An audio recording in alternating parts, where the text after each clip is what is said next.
of negativity to try to ostracize them in some way. So there are a lot of people writing, I would call them aficionados, who have taken up the cause and are publishing books on their own and through different means of publishing at the moment. And this is making a fairly big impression on the internet. So it may turn out that what are called mavericks now and generations to come, hopefully, can at least be a counterweight to some of the scholarship. The scholarship, unfortunately, people in the field of studying these kind of documents, gospels and other material from seminaries or rabbinical institutions, and very often where the scrolls, the Dead Sea Scrolls, were concerned, these were people who were under authority. So you really couldn't get an objective view or to go beyond a certain point from them. They could go this far and no further, but they couldn't see, for instance, if you said the scrolls are really what Christianity was in Palestine, they couldn't go that far. I'm somewhat of a pessimist.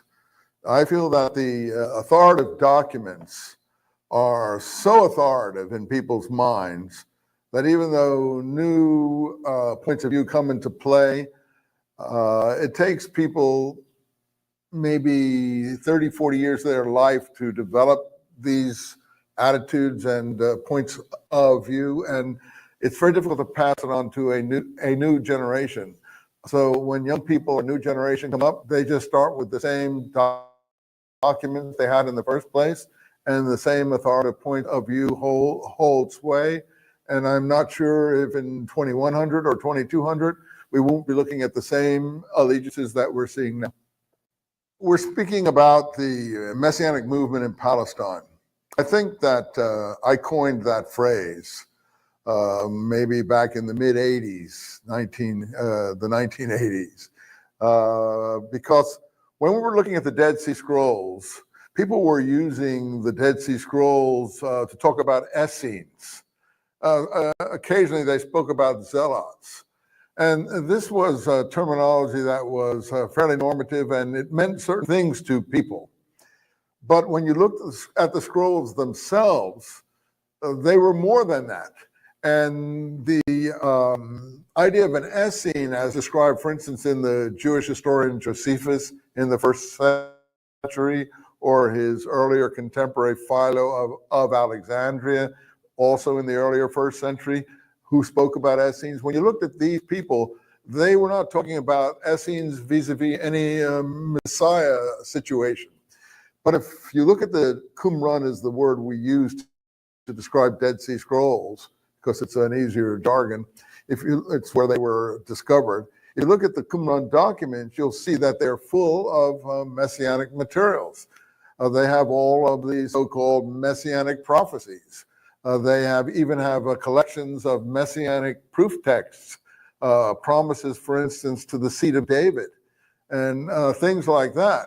So things that we've come laterally after Christianity came into play in the Roman Empire and Christian documents took over the Western worldview, prophecies that we became familiar with as sort of proof text you find in these lists in the Dead Sea Scrolls.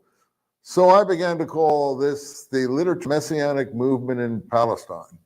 And that's why I use that phrase, not Essene, not Zealot, because I don't think they called themselves Zealots.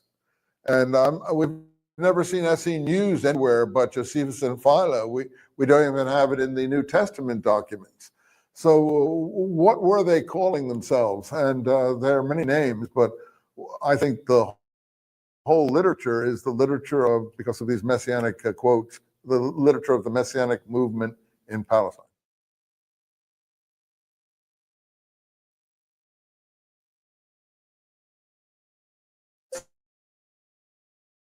Real patients move curing hepatitis C from their to-do list. The key prophecy that we're talking about when we're speaking about the Messianic movement in Palestine is usually the star prophecy. It's from Numbers, I think it's Numbers 24. A star will rise from Jacob, a scepter to rule the world, etc., etc., etc. Often, for instance, in Christian iconography, you see the star over Bethlehem. If you go to the catacombs in Rome, you'll see Balaam, who's the prophet in Numbers, who is supposed to have first uttered this prophecy, pointing at the star in actual catacombs. So the fundamental one was the star prophecy. Because of this star will rise out of Jacob, a scepter to rule the world. Now this is in Josephus. Josephus says that this was capable of the first century Jewish historian of multiple interpretations, and he, like rabbinic Judaism to follow him, represents, let's say, the Pharisee approach. He said he used the most cynical interpretation. He applied it to the rise of the Roman emperor in Palestine, the Roman emperor that destroyed the Jewish independent state in Palestine, that burned the temple, and so on and so forth. He said he's the world ruler that would come out of Palestine, and therefore he, in return, got the moniker Flavius Josephus, because the new emperors that came out of Palestine, the Roman generals, Vespasian and Titus and so on, the Arch of Titus in Rome is still extant. These people were called Flavians. So in return for his cynical interpretation and sycophantism, he becomes Flavius Josephus. But Christianity, for instance, has this star prophecy as applying to their picture of Jesus. And in the scrolls, the Dead Sea Scrolls, the star prophecy is referred to in at least 3 extant documents. One we call the Damascus document, one we call the War Scroll, and in this list of messianic proof texts that I said. That's quite incredible to have 3. And Josephus at one moment in his Jewish war book says that the thing that most moved the Jews to revolt against Rome was the prophecy the ruler would come out of Palestine. So, in other words, the war against Rome was a messianic war. So that's why I say that the scrolls are not only the literature of the messianic movement in Palestine, they're also the literature of the war against Rome. And you do have in this war scroll, it's in around, the scrolls are divided into columns because they're read from right to left and so on in the normal Hebrew way, because they're rolled on a scroll. So around column 11 or so in the war scroll, you have this prophecy, and then they interpret it. And they interpret it in terms of the Messiah, and they also interpret it in terms of the heavenly host coming on the clouds of heaven to rain judgment on all the world. Now, if you look in the New Testament, every time Jesus or John the Baptist or someone like that, in early church literature, James, the brother of Jesus, is questioned, they speak about, and you will see the Son of Man coming on the clouds of heaven, meaning we heavenly host for whatever they're supposed to do, rain judgment on the earth. And so I say that here's the War Scroll giving its Palestinian version of these ideas, and then in Christianity later, you have the reformulation as they're presented in the Gospels as we know them. And would you say the Messiah that the Jews were waiting for, the Palestinian star prophecy, could be called the Christ? Well, can this Messiah be called the Christ? The Christ is a very ephemeral Greek terminology that very few people know what it actually meant. Christos in Greek can mean compassion.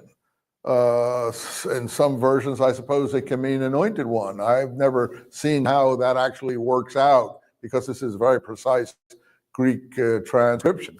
But one thing is the book of Acts, which describes the development of the church in its own somewhat tendentious manner, at least the first 15 chapters, speaks around 10, 11 or so on, that Christians were first called Christians in Paul's church in Antioch in northern Syria somewhere. There's a lot of discussion on which Antioch that is. I don't think we need to get into that here. It's very technical, but the head of the Seleucid Empire, which is where all these Antiochs were, or at least 4 or 5 of them, his father was named Antiochus or Antiochus. And so he named lots of cities after him. So the question is, which one are we talking about? Which Antioch is Paul's Antioch? But in any case, that means in the mid-50s, when this is supposed to be happening in the book of Acts, Christians were first called Christians in Antioch. That means they weren't called Christians in Palestine. That means in the 30s, 40s, or whatever, certainly probably up to, because it would take quite a long time for that terminology then to permeate back into Palestine, if that's an accurate presentation. That means they weren't called Christians in Palestine until quite late, even probably until the war against Rome and thereafter. So what were they called? That's a Greek formulation. So I don't know if Christ is a perfect translation of Messiah, or whether Christians were ever called Christians in Palestine until much later. So we have to ask, what were they called? And I think they were called, well, Messianists, perhaps, but perhaps Ebionites. Ebion is the Hebrew word for poor, and the poor are mentioned in the War Scroll. The Dead Sea Scrolls talk about themselves in terms of the poor. The James community was called the Ebionites, the poor. The letter of James addresses the poor, and so that may have been one of the names. There's one early church historian. His name's called Hippolytus. There's a manuscript that was found attributed to him in Mount Athos in the 19th century that was just recently found. We don't know if it was to him, but he has a version of the Jewish sects there, very much like Josephus, but slightly different than Josephus. And he speaks about there being 4 groups of Essenes, not one as in Josephus, but 4. And 2 of these groups he calls Zealot Essenes and Sicarii Essenes. Now, I think that's more like what the Dead Sea Scrolls were.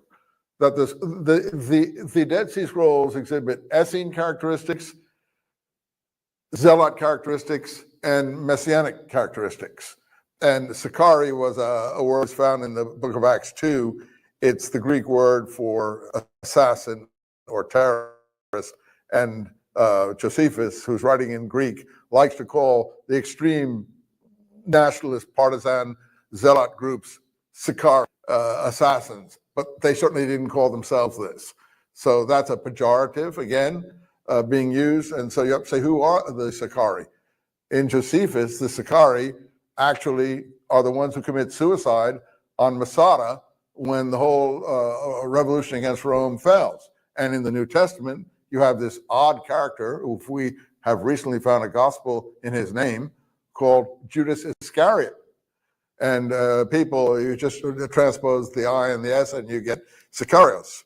And that's the closest thing that we have there to his name. So it's pretty clear to a lot of us that that's a parody of Judas the Zealot, Judas the Sicarii, etc. And then, of course, he's portrayed in the most negative way, except in the new gospel attributed to him, where there seems to be a somewhat reportrayal of him and so on. So I don't know when Christ or Christian came into play. It's very late. It's overseas. It's Greek. If it's a precise translation of something, I don't know. But in Palestine, these are the groups we have: the poor, the Ebionites, the Essenes, the Zealots, the Essene Zealots, the Zealot Essenes, the Sicarii Essenes, and so on and so forth. One last point I'd like to make on that particular subject. Josephus says the Essenes participated in the war against Rome. Now, in his description of Essenes, you wouldn't get any idea, because most people think of Essenes as retiring monastic sort of people. They weren't this, according to the Dead Sea Scrolls. They were very active and not retiring, and they were aggressive and not self-effacing, and so on. Militant, I would say. So he said they didn't mind dying any kind of death. They withstood any kind of torture. In other words, they were the first martyrs, just like early Christianity says Christians were. They were the first martyrs, and they wouldn't they would not take the name, call any man Lord, or eat any forbidden things. Hippolytus says the same thing, except he's speaking about the Zealot Essenes or the Sicarii Essenes. And he says the same thing, that they would withstand any torture, go to their death, any kind of thing like that. But they would not eat things sacrificed to idols rather than for forbidden things. Well, if you look at early Christian literature and you look at the book of Acts again, Acts 15, where the so-called Jerusalem Council is taking place, the final rulings by James are abstain from things sacrificed to idols. Now, that is something James is portrayed as disseminating to the whole of early Christianity from his leadership in Jerusalem. Now, you look at Paul, 1 Corinthians 8, 9, 10, 11, and 12, he's heaping abuse on those people who abstain from things sacrificed to idols. He knows that eating and not eating or prohibiting eating things sacrificed to idols is a very important thing. And therefore, he starts arguing all through 8, 9, 10, 11, and 12 about this stricture obviously from James, whom he opposes. And he says, oh, an idol is nothing in the world. You know, these people's consciences are weak. So because they have such weak consciences, you know, you're eating such things in front of them might cause them to stumble. I'm paraphrasing here. So when you're around them, don't do that, because you don't want to cause your brother to stumble. But as for me, later on in the same letter, he says, there are no forbidden things.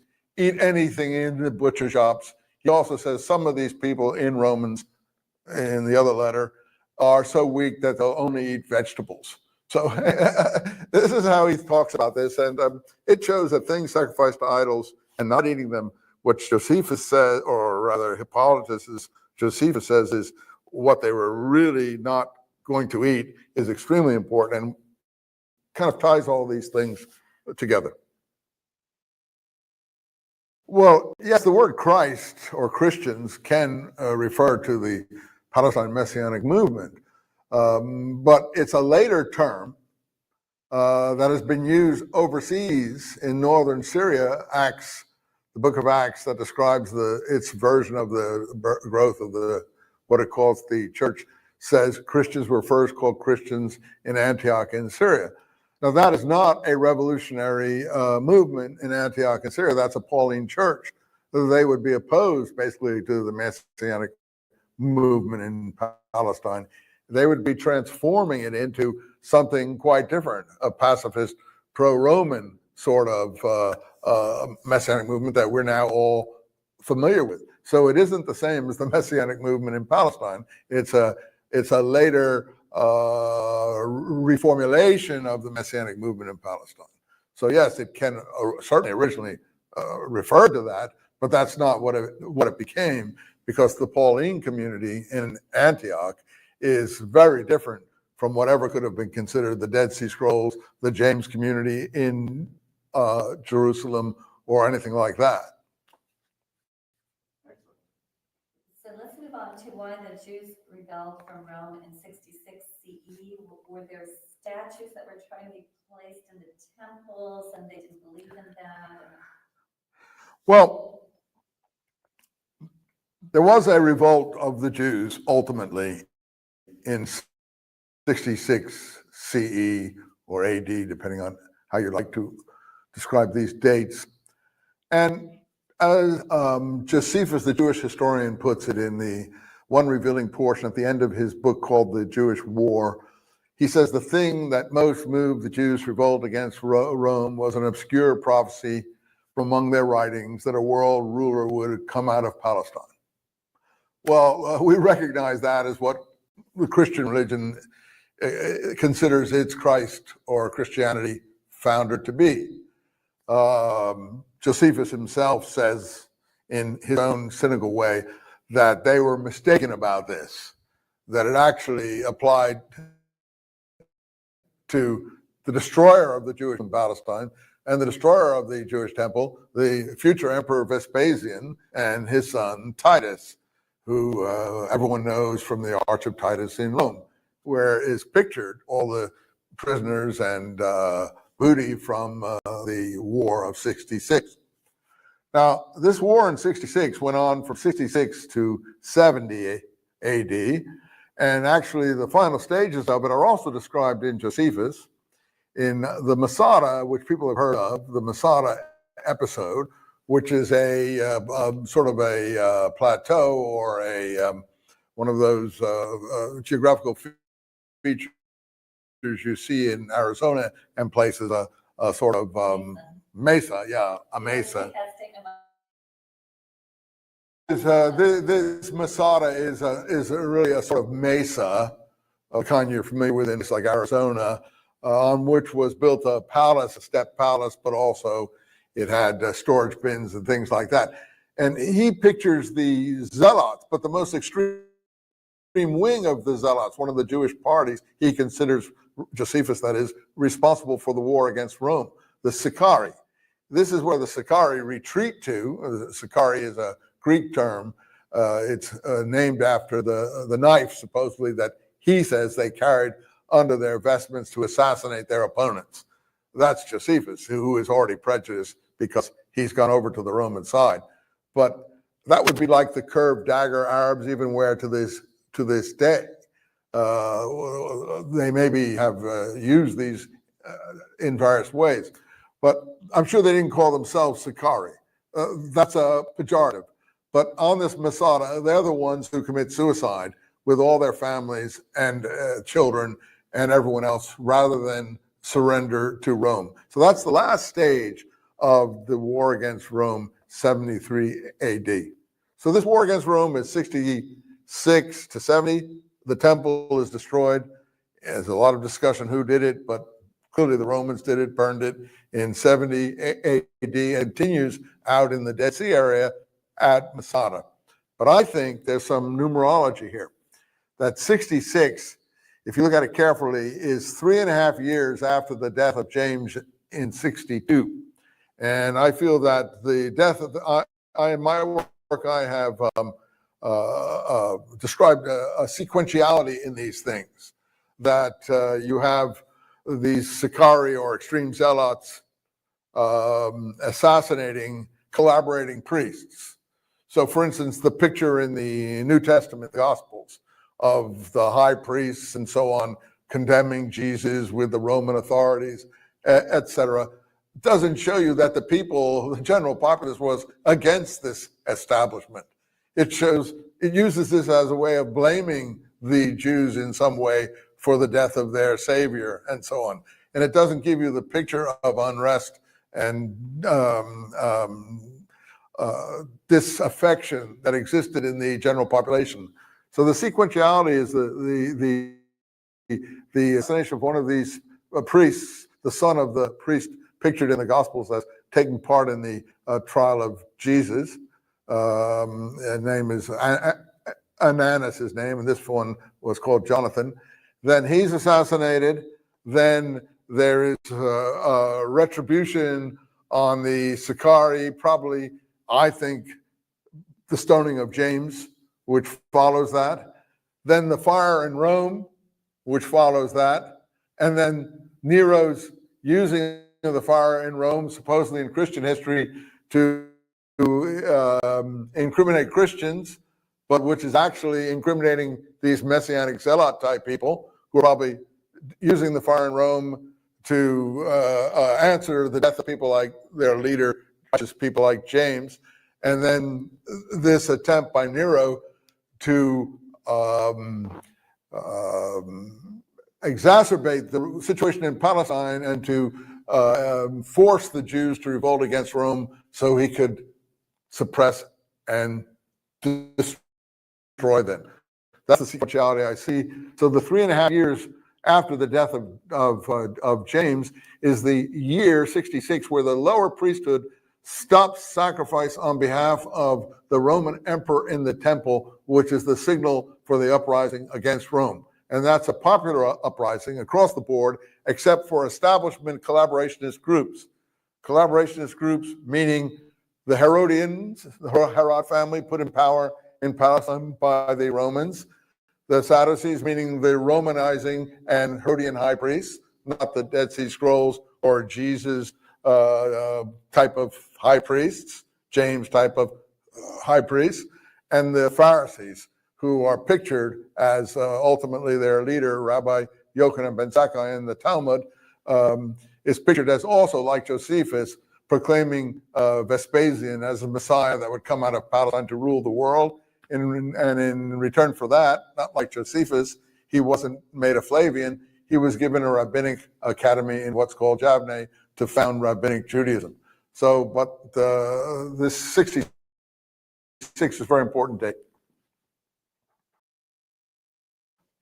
The fire in Rome, which is part of a sequentiality that I've already tried to elucidate in my work, we don't know who caused it.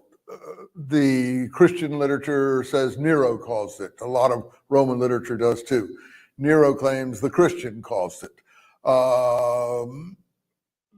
We don't know who the Christians were in Rome at that time. Are they Jewish zealots? Are they Pauline Christians, as they've come to be called? If they're Pauline Christians, they're not involved in setting fires. But if they're Jewish apocalyptic zealots or extremist Sicarii zealot Essenes, like the early church historian Hippolytus speaks about, they could have and would have perhaps done this. So in my mind, you want me to say definitely, or you're asking me definitely, or one is, I have to say that again. I'm being asked definitely whether this was caused by these extremist Jewish zealot type groups in Rome. You can't be sure who caused it. It's not clear, but they could have done it. Yes, it could have been a response, a sequential response, first to the assassination of the collaborating high priest in the 50s, then the stoning of James in the early 60s, then the fire in Rome, then following this, the Jewish revolt in Palestine. Thank you. So, was Rome afraid of the Messianic movement? Rome was certainly afraid of this Messianic movement, not only in Palestine, but elsewhere in the Mediterranean world. We know that these people went out into other parts of the Mediterranean world. We know there were areas in northern Syria, which is not necessarily totally under Roman control at this time. The Persians and the Romans are contesting that area. But also North Africa, we know that there's a church in Egypt. We know that there's unrest in Egypt. We know Cyrenaica. Luke in the book of Acts in the New Testament supposedly comes from Cyrenaica, Lucius of Cyrene, which is present-day Libya. We know that after the war against Rome, the extreme zealots called the Sicarii and Josephus moved down to Egypt. We know the Romans followed them there. We know that they burned this other temple that existed in Egypt at that time. They saw the temple and these groups as part of this unrest. We know there were other revolts in Cyrenaica that followed that. We know there were revolts in 115 that were put down in Egypt, and the Jewish community in Egypt was virtually wiped out. We know this from the papyrus trash heaps there. We know finally that there was the second Jewish revolt in 132 to 136 under Hadrian's period, which was more horrific than perhaps the one in 66 to 70, but there was no Josephus to catalog it in the way we have it cataloged in the earlier time in Josephus. So we don't know as much about it, but it was as devastating or more. So were the Romans afraid of this movement? Yes, the Romans were terribly afraid of this movement. Would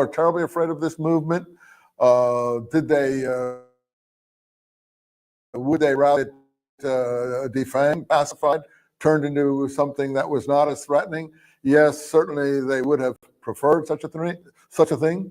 Was there a Roman secret service? Was there a Roman intelligence organization? Were there people in Rome who understood how these things were operating? I don't know, but there were very knowledgeable people in Rome. There were Herodian family members who were connected to the Roman establishment, both in Palestine and in Rome. There were the very famous philosopher Seneca, that was Nero's tutor. We have an apocryphal correspondence between Paul and Seneca. We have Paul meeting Seneca's brother in the book of Acts in Corinth, in Greece, a governor called Gallio. We know that Nero, was it Nero? Yes, forced Seneca to commit suicide at one point, and so on.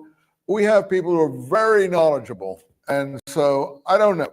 It just seems to me that when Paul and Josephus ultimately go to Rome, they don't get free in any way unless they are turned, unless they become Roman instruments in some way. Josephus certainly becomes a Roman instrument after he goes to Rome in the 50s. He describes that he went to Rome on an appeal to Caesar.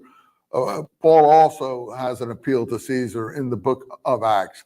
Something odd happens in Rome. We don't know what. He isn't seen maltreated according to Acts, and Acts leaves off before it tells us what happens to him. In some versions of things, there are characters very much like Paul that returned to Palestine at some point in the early 60s and are sort of intermediaries. A character in Josephus called Saulus, who I make a lot of in my work, Saul, Saulus, Paul, and so on, who's an Herodian family member. I make a lot of him in my James, the Brother of Jesus, in my New Testament code book, so people can read about that if they want. But yes, I think that there were people that were ready to work for Rome in these early movements, and the pacification of the Messianic movement was very important to Rome. Last point on that. In Romans 13, Paul says, the ruling authorities were placed here by God's will. Therefore, it's God's will that they are here. You should obey God's will. You should obey the ruling authorities. Well, you couldn't get a more, of course, it's a letter to the Romans. You couldn't get a more pro-Roman statement than that. And he goes on to say, and actually, you should pay your taxes to these authorities.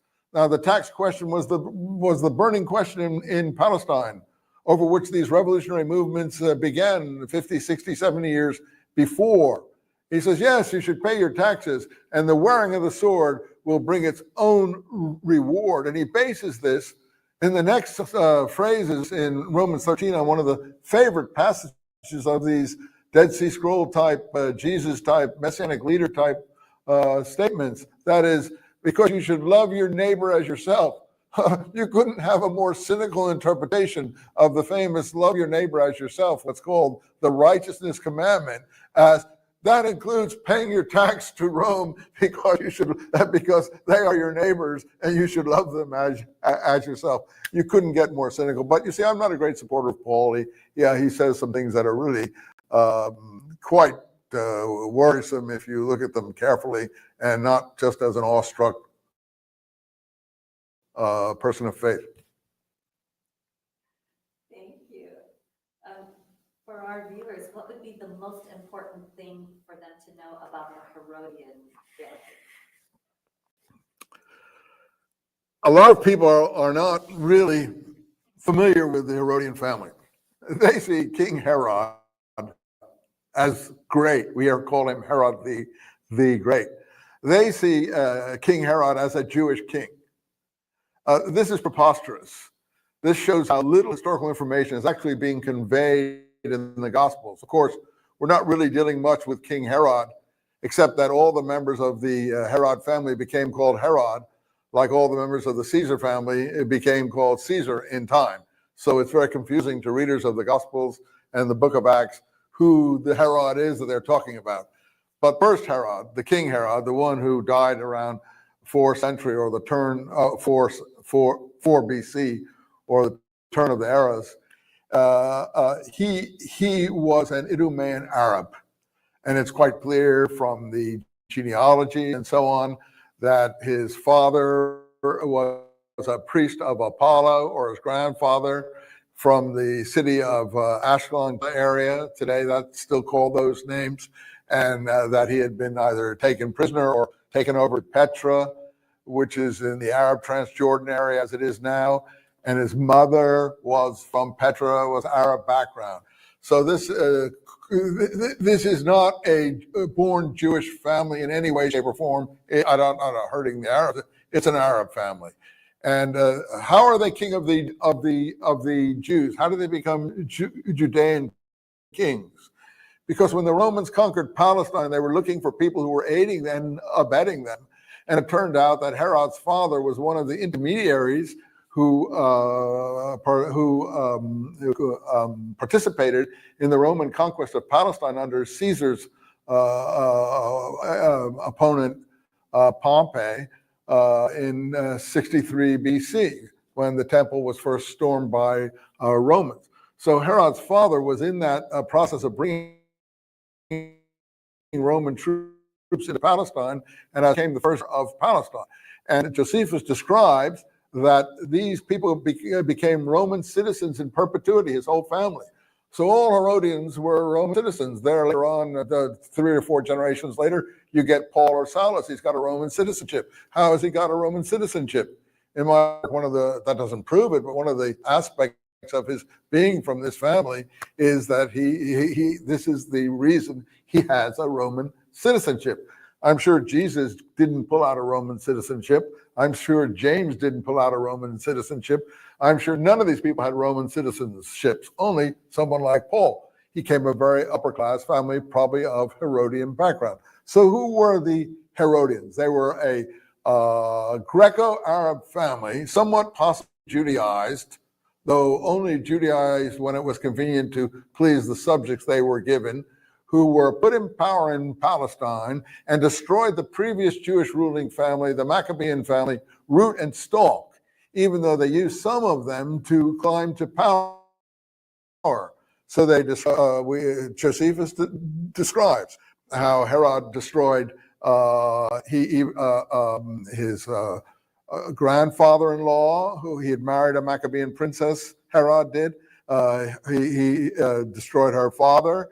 He had her executed. He had his own children by her executed. He had her brother executed. He killed everyone in the family and destroyed the Jewish Maccabean family, who were the Jewish heroes of the resistance that the Hanukkah celebration is presently celebrated after. So who are the Herodians in Palestine? They were a Roman puppet rulership in Palestine, and the Romans used them elsewhere. They were perfect Roman civil servants. They used them in Asia Minor. They used them in northern Syria. They put them in kingships in Armenia. They put them in lots of different places. They were what the Romans would call kings of the peoples. That is, in the East, the peoples were not part of the Roman Empire. They were little separate kingdoms.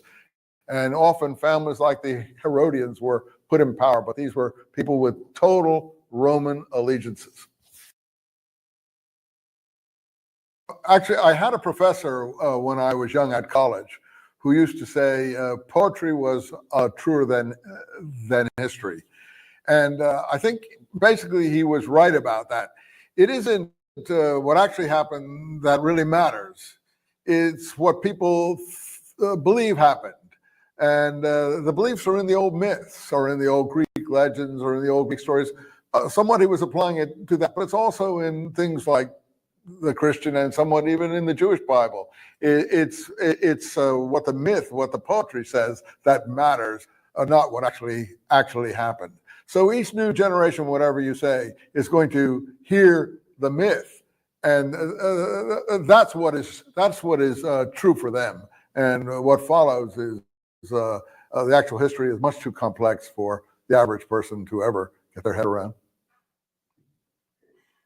Speaking of which, is there any historical evidence of Jesus's life?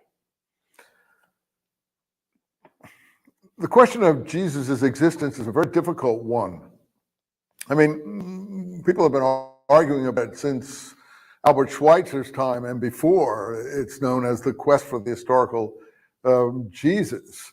The point is, something what I was just talking about, poetry being truer than history. The poetry is very powerful. People love elements of the story that they're presented with. It's something that they believe in, they care about, and they actually live their lives by it. The The poetry for Christianity is in the Gospels, the four Gospels. In fact, if there's a competitive gospel, like the Gospel of Judas that recently surfaced, that's rejected outright by the down the line believers. So it's in the Gospels. The poetry is there. So I don't think that Jesus can be historically defended.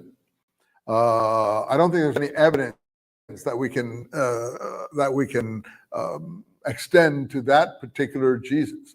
I say to my students and other associates and friends that actually the best evidence for the existence of Jesus is the fact that he had a brother called James.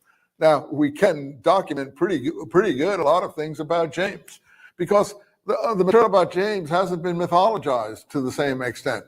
It hasn't been overwritten with other people's ideas to the same extent. You know, in Islamic tradition, we have the Quran and so on, and then you have what's called the Hadith literature. That would be the poetry. Hadith is like news about the Prophet. Hadith means news, like gospel literature. A vast literature of almost a huge amount of sayings being put into the Prophet's mouth, some of which people say is authentic, a lot of which is inauthentic, people think, Western people. Muslims, of course, are Christians. They take it all as authentic. So the Gospels are like that, are like a Hadith literature. The question is, how much of that can you rely on? Well, let me give two passages that I think, show some of the character of this. Some of what we call the synoptic gospels, the three, Matthew, Mark, and Luke, that more or less resemble each other, John being somewhat different in some aspects and historical development line. You have this passage where Jesus, I say is pictured, because I think that's all it is, a picture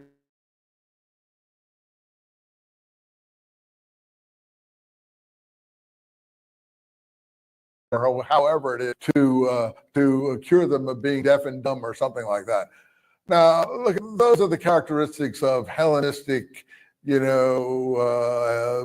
sort of literature, healer kind of, I think, mythological characters. I don't think any of us in the modern 21st century want our Messiah to be spitting on people's tongues in order to stop them from being tongue-tied or something, or spitting in their ears to stop them from being deaf and dumb. Those are the characteristics of Hellenistic literature. For instance, Jesus at one point in the same sequence, which is developing an attack on I think, Dead Sea Scrolls people. I could explain why, but I don't have time. But that same set of passages in Matthew, Mark, and Luke develops into something where Jesus is presented in Mark as saying, he said these things declaring all foods clean. Now, declaring all foods clean is what Paul is talking about in 1 Corinthians, when he starts on the things sacrificed to idols and finally ends up with, for me, there is nothing unlawful, all things are lawful, eat all the food in the butcher shops. This is in the same passage where he's talking about not eating things sacrificed to idols. So these passages end up with Jesus saying, he said these things, declaring all foods clean. But in the process, he says, or he's pictured as saying, in these arguments with the so-called Pharisees and so on,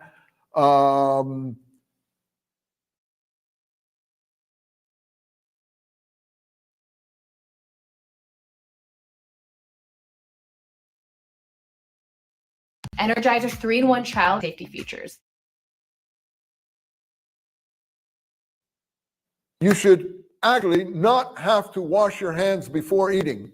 He says this. Now, I don't think the historical Jesus ever said any such thing. Why is he saying this? Because it's an attack on Jewish Palestinian law of the Pauline type. So that is basically a Pauline position being retrospectively put into the mouth of the historical Jesus. For instance, how does he say this? He says, well, there are commandments of God, and there are the traditions of men. That's from Talmudic material of the traditions of men. And he says one of the traditions of men is you should wash your hands before eating. But you see, a tradition from God is honor your parents. Honor your parents. That's part of the Ten Commandments. 10 Commandments. Well, your parents didn't wash their hands before eating, going out to the Gentile world to preach Christianity as we know it.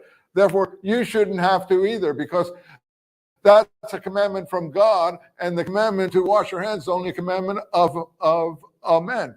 Well, to my mind, this is a totally specious, what we would call in Platonic philosophy, an ad hominem argument. The groups that Plato is attacking, the sophists, the sophistry, would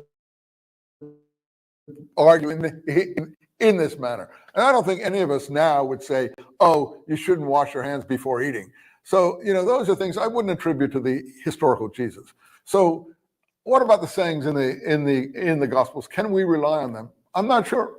I don't think we can. I think a lot of them have been affected by retrospective party strife, Pauline theology, and I think that as far as the presentation of the Jesus character, it's somewhat of a composite of many messianic leaders of the time. Many messianic leaders of the time, most or all of whom came to a bad end, usually by crucifixion, because crucifixion was the Roman punishment for seditious activity. Now, a lot of people don't realize that the Jews forbade crucifixion. It was in the Dead Sea Scrolls, it's specifically condemned. It's specifically condemned as something that is an affront to God, that you cannot crucify people, because you should not hang a man up alive. And that's in a document called the Nahum Commentary in the Dead Sea Scrolls. So that's a specific answer to those things in the Gospels, implying that the Jews either approved of crucifixion or were involved in crucifixion. Crucifixion was a Roman punishment, the first evidence of which you see in the Spartacus uprising in the 80s BC period, when after Spartacus the gladiator led his gladiatorial followers in these terrible battles against Rome. When the Romans finally triumphed, they crucified people from all the way from Rome to Naples. And this is pictured by the Roman historians as a horrible. They left the bodies up there just to stink and rot for, until they decayed. What is it? It's a message to the people. This is what's going to happen to you if you raise your hand against the might of Rome. So yes, it's a Roman punishment, and it's one of the instances there where the Gospels really can't be relied on in terms of any Jewish participation in this. And I'm not trying to get the Jews out of this, but the point is this the historical Jesus? Yes. There are innumerable messianic contenders, leaders, others crucified. I would say up to the war against Rome, there probably, and including the war against Rome, Josephus describes how he takes a few people down who were friends of his that the Romans were crucifying after they took Jerusalem. I would say there were literally hundreds of thousands of people crucified in Palestine from around 0 to about 70 AD and beyond. The only one we've ever heard of is this Jesus story. There are hundreds of thousands of revolutionary opponents and seditious people crucified in Roman Palestine, maybe 100,000 or so over that time span. And so the Jesus character, I think, yes, is a composite of many of these characters, but how much is historical? It's impossible to say. There's very little contemporary testimony about this particular individual in this manner.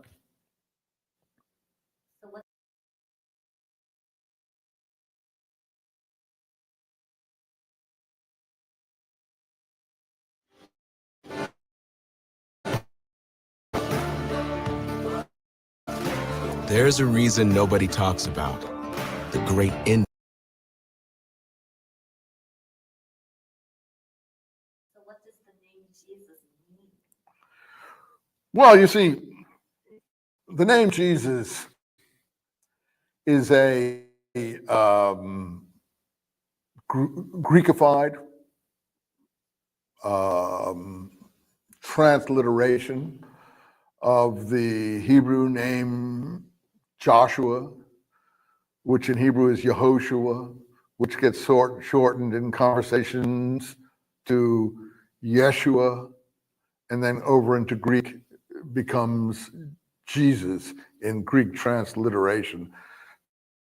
Joshua literally does, and he's presented as a kind of being, does mean savior, he who saves. In the Joshua case, he who saves his people. In the Jesus case, he who saves the world.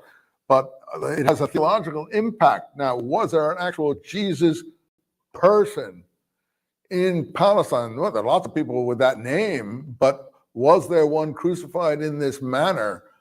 Well, you will look in vain in Josephus, the contemporary historian, for such a presentation. There's one presentation that everyone considers to be a retrospective invention in Josephus.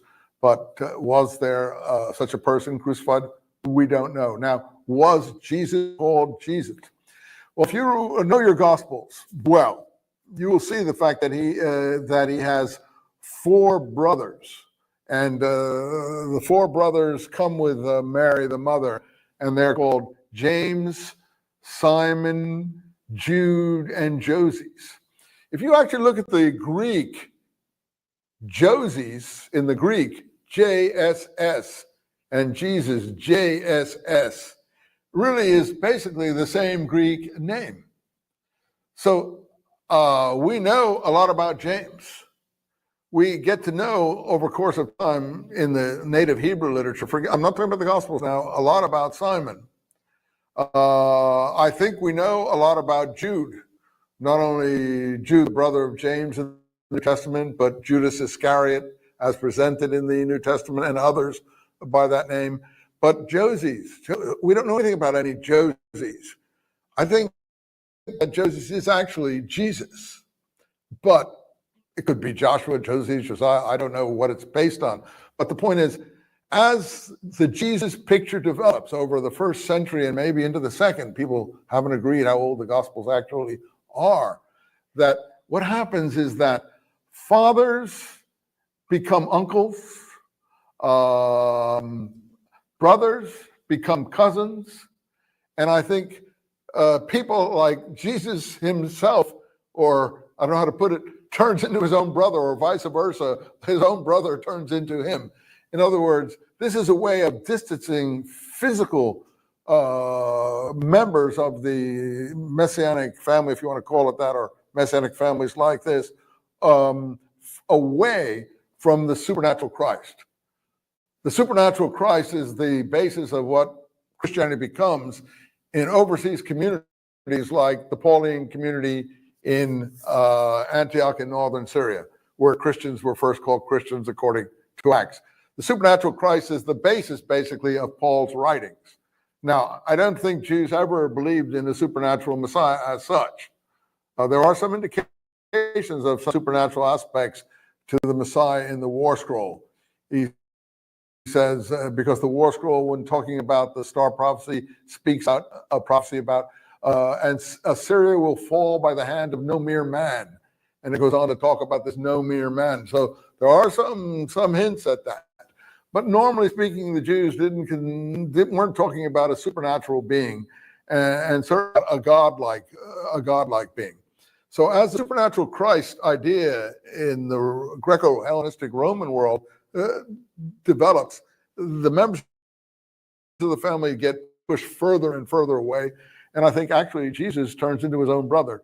So I don't know what the physical Jesus was, and I don't know, I can't give you any information about his historical existence.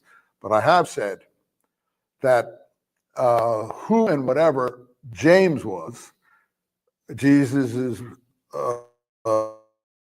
alleged closest relative and successor, even in the Gospels and the New Testament and the book of Acts and the letters, so was Jesus. So I have in my work tried to do this, look for the historical James in order to find the historical Jesus. In other words, like in American history, do you think that Robert Kennedy was very different in his ideas from John Kennedy, or Edward Kennedy, very different, and so on? A little bit, but probably not totally opposite. They upheld the family tradition, whatever the first ones were, so the second and third tried to follow that. The same with this family. So if you can find the historical James, you can find the historical Jesus. But if you try to find him through the historical Paul, who admits to being the enemy of early Christianity in Palestine, to have persecuted early Christianity in Palestine, even to have put some to death, and is pictured in Acts as leading riots against early Christians, so-called Christians, in Palestine. If you try to find him in that literature, through the enemy, if you like, early Christianity in Palestine's point of view, I think you can't find him. What you're finding in his literature, as he himself says, is someone he calls Christ Jesus. In his letters, he's the first one to use that term, Christ Jesus. And for him, Christ Jesus is a supernatural being. Christ Jesus is in heaven, and giving him personal, Christ Jesus is in heaven and giving him personal revelations.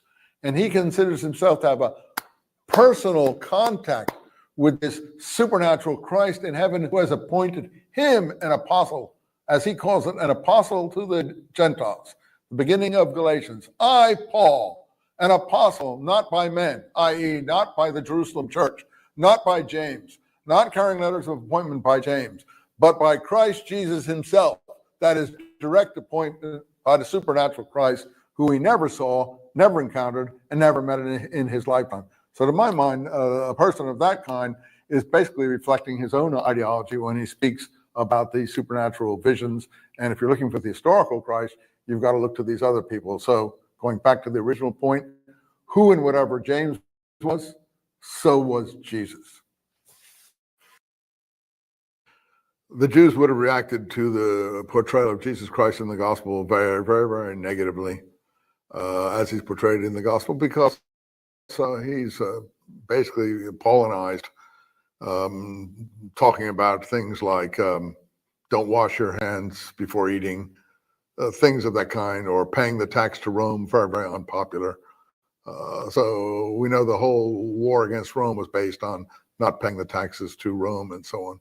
So surely that person would have been a very unpopular person who spoke those things, but he wouldn't have been greeted in the messianic ways portrayed in the Gospels as popular among the masses if he had doctrines of that kind.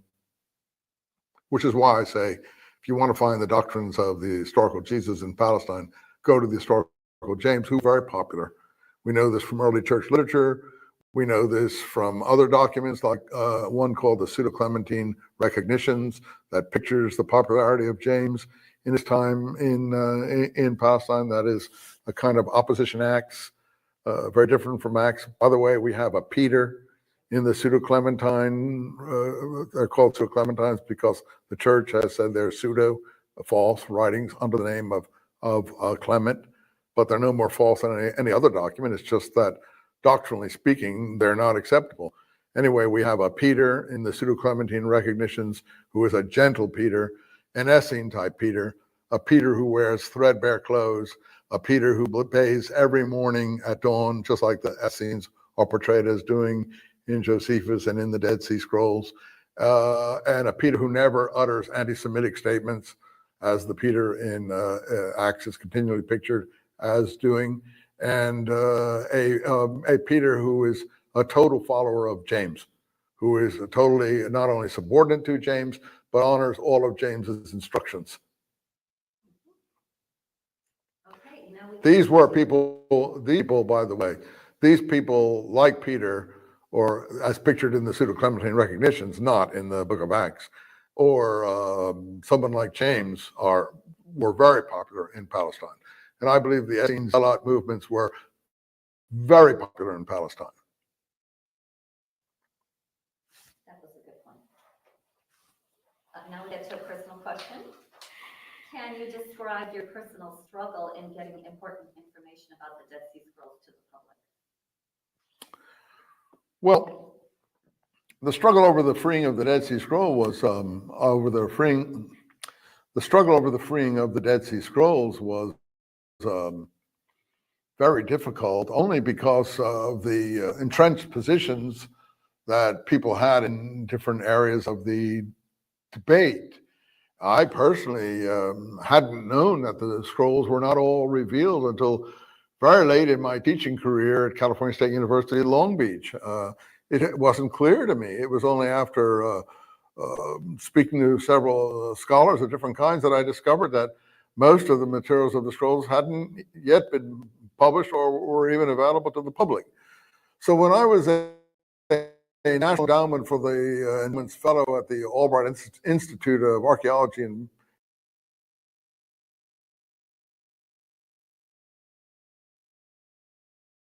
When too much work bogs you down, Asana helps you handle it. That's because Asana is where humans and AI. Israel, Palestine, it was on the Jordanian, Jerusalem, East Jerusalem side, so it might have been called Palestine at that time. When I was a National Endowment for the Humanities researcher, associate there, I had come to work on the community of James and the Dead Scrolls community.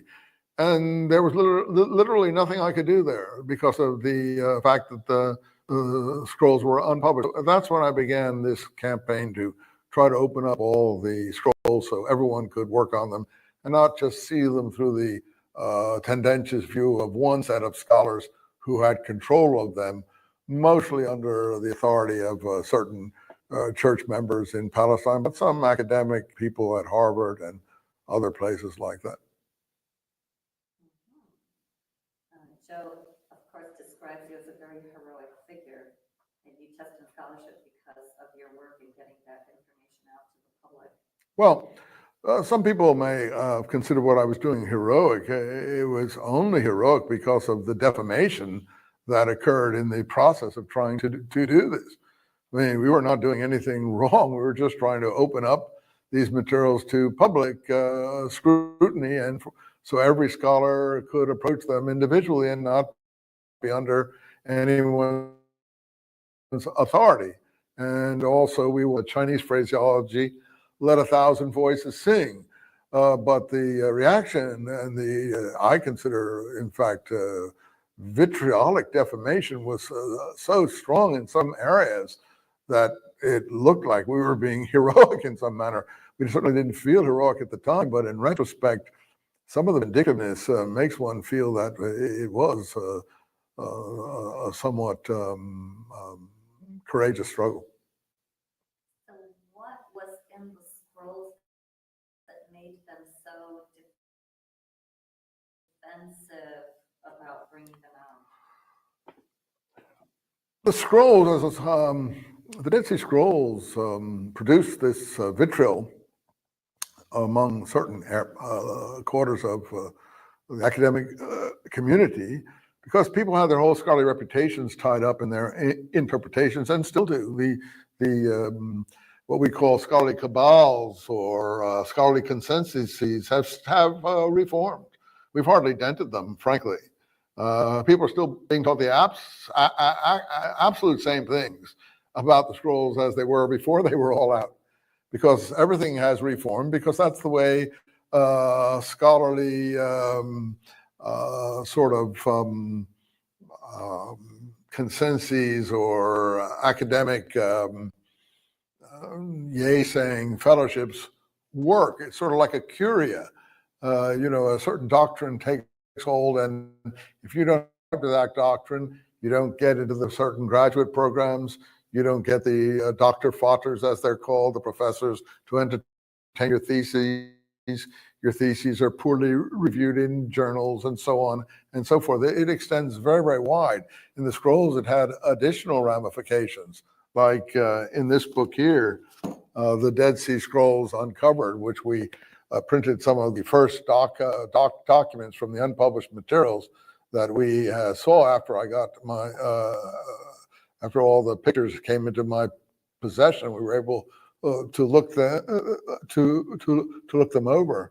I concluded in the preface to this book that control of the unpublished materials meant control of the field, and they could, by giving a certain document out to a given student, make instant scholarly superstars out of this particular student, because this particular student would be given a document that scholars who had been in the field for 30, 40 years weren't even shown, and then they could publish them and so on, and they had the instant reputation of being the editors and interpreters of this document. And these interpretations then became almost like orthodoxy.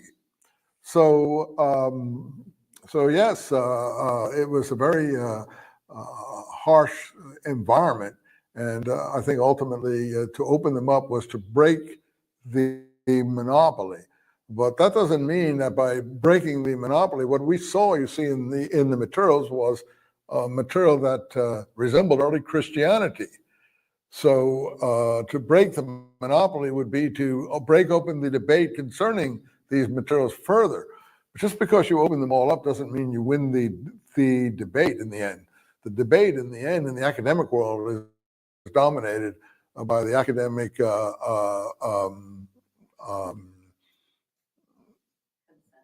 let me see how I put that.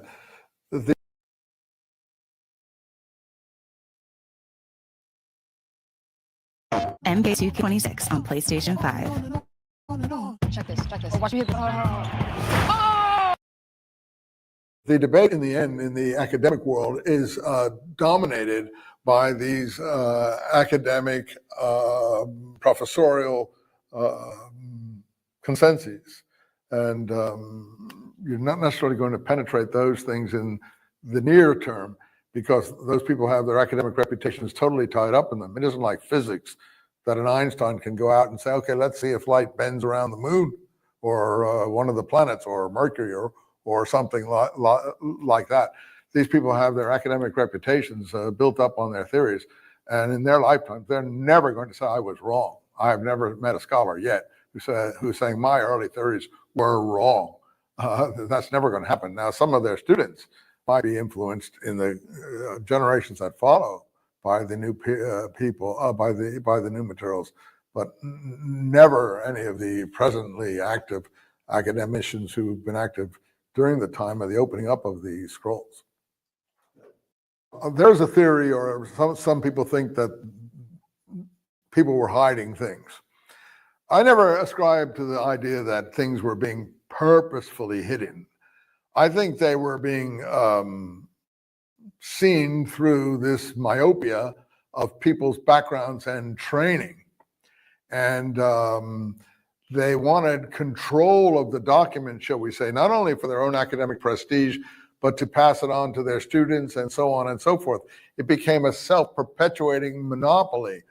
I don't give the people who held the documents at that time credit for seeing huge things in the unpublished materials that would be worrisome to them doctrinally speaking. The whole corpus was worrisome doctrinally speaking, including all the published materials that was already out there.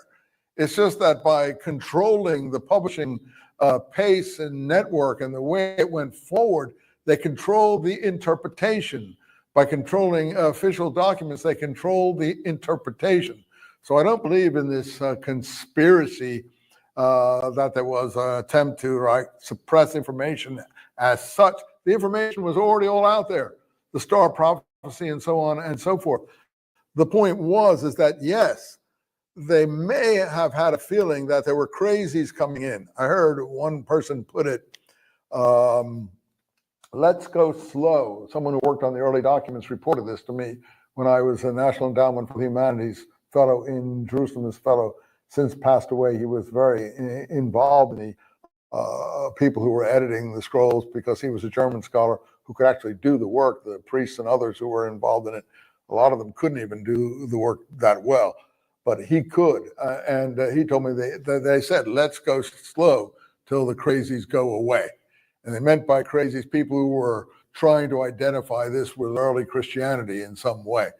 So yes, there were people who were under authority, who couldn't go beyond a certain point. And therefore, their mindset was they couldn't see Jesus in these materials.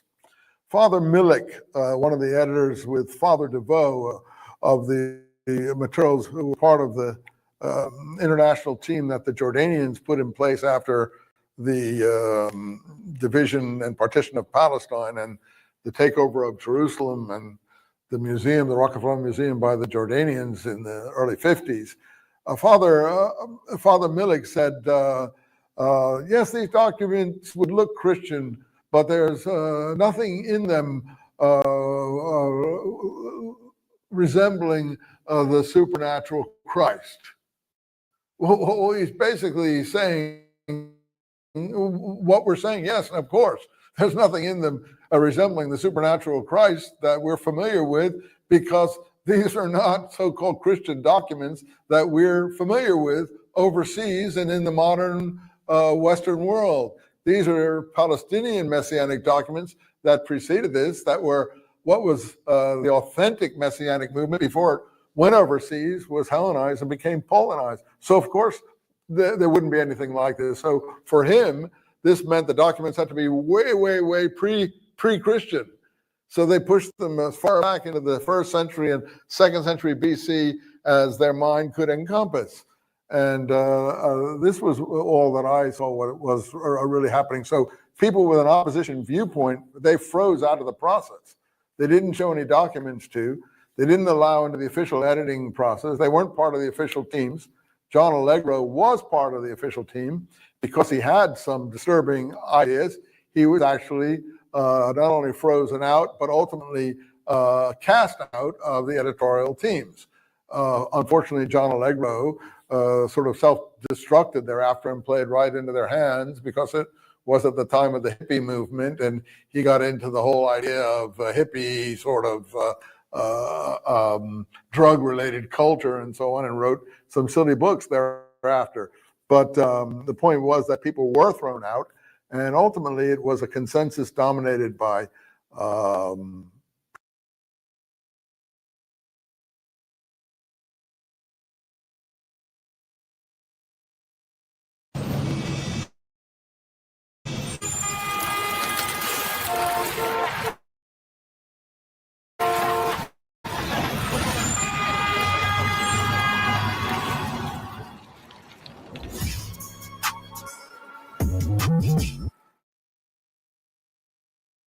My moderate to severe Crohn's symptoms kept me out of the picture. Now I have Skyrizi. I've got places to go and I'm feeling free. Controlling my Crohn's means everything to me. Control is everything to me. And now I'm back in the picture. Feel significant relief at 4 weeks with Skyrizi, including less abdominal pain and fewer bowel movements. Skyrizi helped visibly improve damage of the intestinal lining. And with Skyrizi, many were in remission at 12 weeks, at 1 year, and even at 3 years. Don't use if allergic. Serious allergic reactions, increased infections, or lower ability to fight them may occur. Before treatment, get checked for infections and TB. Tell your doctor about any flu-like symptoms or vaccines. Liver problems leading to hospitalization may occur when treated for Crohn's. Now's the time to ask your doctor about Skyrizi, the number one prescribed biologic in Crohn's disease. pretty much Orthodox Christian theology. It was certainly Judenrein. There were no Jews in the editorial process. Only after the conquest of East Jerusalem in 67 did the Israelis get into it. But the Israelis weren't really familiar with these arguments. They didn't know much about early Christianity, except that the academic network and consensus, if you want to call it that, as must have been true. They didn't have a deep understanding of the roots of early Christianity or how it could resemble this. And plus, from the 60s to the 80s, when we started this campaign to free the scrolls, the Israelis were more worried about getting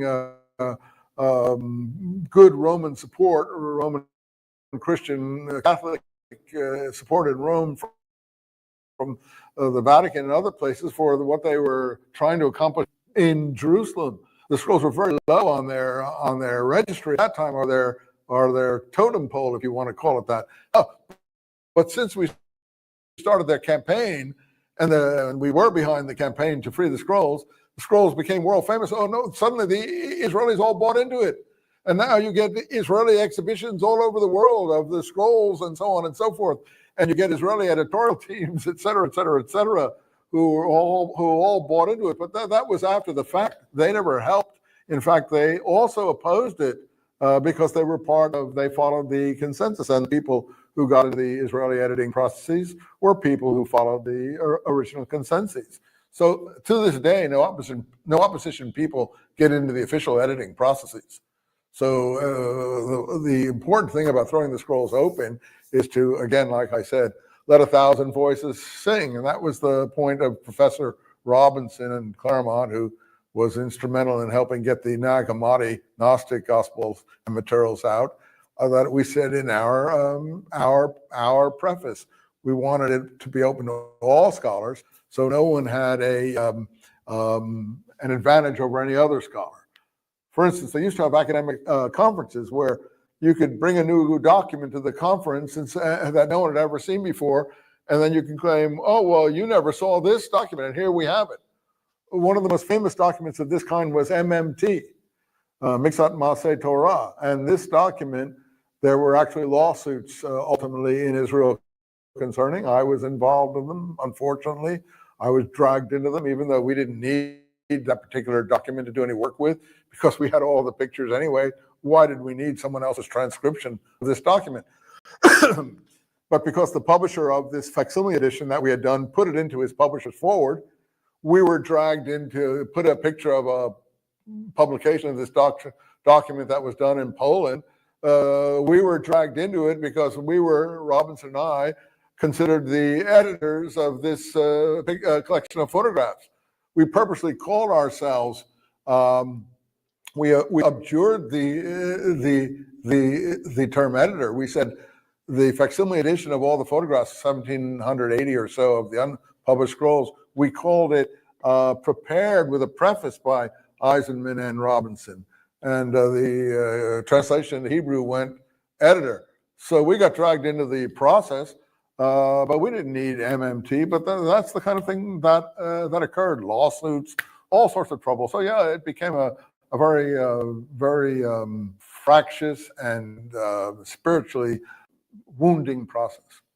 I have a whole chapter in my James the Brother of Jesus book, which is this book here, on the circles in Rome that would have had an interest in the creation of the materials that ultimately would have ended up in the different gospel presentations. Materials that, like a snowball going downhill, gathered additional materials as they went down into different presentations. Recently, we've had the Gospel of Judas appear. The point is, we have all the Gnostic materials. The point is, this was a very active, developing, extremely widely practiced literature. And it had nothing really much to do with what had actually happened in Palestine. No, I don't know. We're talking about a Simon in the Messianic movement who has the same characteristics as the Simon in the Gospels. I don't know what we're talking about there. The point of the matter is that the Simon in the Gospels is often confused as well. There are two Simons in the Gospels. When you look at the apostle lists, you have one, the famous so-called Simon Peter, but further along you have someone called Simon the Cananean. And we wouldn't know what Simon the Cananean meant, except these are in the Synoptic Gospels. In the Gospel of John, they don't even enumerate these people exactly like that. There's hardly a parallel in the John Gospel. But in the Synoptics, Matthew, Mark speak of Simon the Cananean or Canaanite, as a lot of people like to say. Well, that's total nonsense. Luke has it finally right. He mentioned Simon the Zealot. And so the point is that in Hebrew, Cana is zeal. So a person who was part of the Zealot movement would be a Canaanite or a Canaan, and therefore Luke has properly translated it into Greek. So there is a Simon that actually is a Simon the Zealot as a partisan of Jesus. So I don't know about Simon Peter and all this other sort of thing. But one of the important things is there is a person in early church literature who is considered clearly a relative of James called Simon Bar Cleophas. And he is the second successor to Jesus in the movement in Palestine. And as you know, Peter is often called Cephas. So you have that problem of Cephas, Cleophas, all these sorts of things. So to my mind, the character of Simon Peter, as he's presented in the Gospels as a leader of the early church and so on, is more like Simon Bar Cleophas. Now, is Simon Bar Cleophas the same as Simon the Zealot? Here's another conundrum. In the way the apostles are enumerated, you have three in a row. You have James, Alphaeus. You have then, I think it is Simon the Zealot, and then Jude, I forget how he's put his brother or so on, something of that, to that effect. Well, those three names, Jude, Simon, and James, are the names of three of Jesus's brothers. So Alphaeus, the Kappa and the Alpha resembling each other, obviously, in script, is easily confused with Cleophas, and so on. So this is all very obscure. But the point of the matter is those three characters look very much like Jesus and his brothers. So let's go over to Simon the Zealot, was Simon Bar Cleophas part of the Zealot movement? I don't know, but Simon the Zealot obviously was. Were there Zealots in early Christianity? Yes.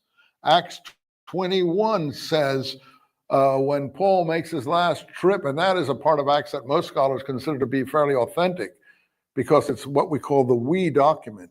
Says we call it the we document because between Acts 15 and 16, the narrative goes from he, they to I, we. The narrative switches, and people consider that an actual travel document. The supernatural sorts of materials we get in Acts disappear, and we get a more mundane, down-to-earth, pretty straightforward travel document. And in that document, Paul goes for his last visit up to Jerusalem to meet James, and James is not introduced. It's assumed we know who he is, but he never had been introduced in Acts previously. And the other James that most people think it is has already been executed in Acts previously. So we have no idea who this James is, but he's the leader of the early church. And he goes in to see James. So it's clearly James, the brother of Jesus.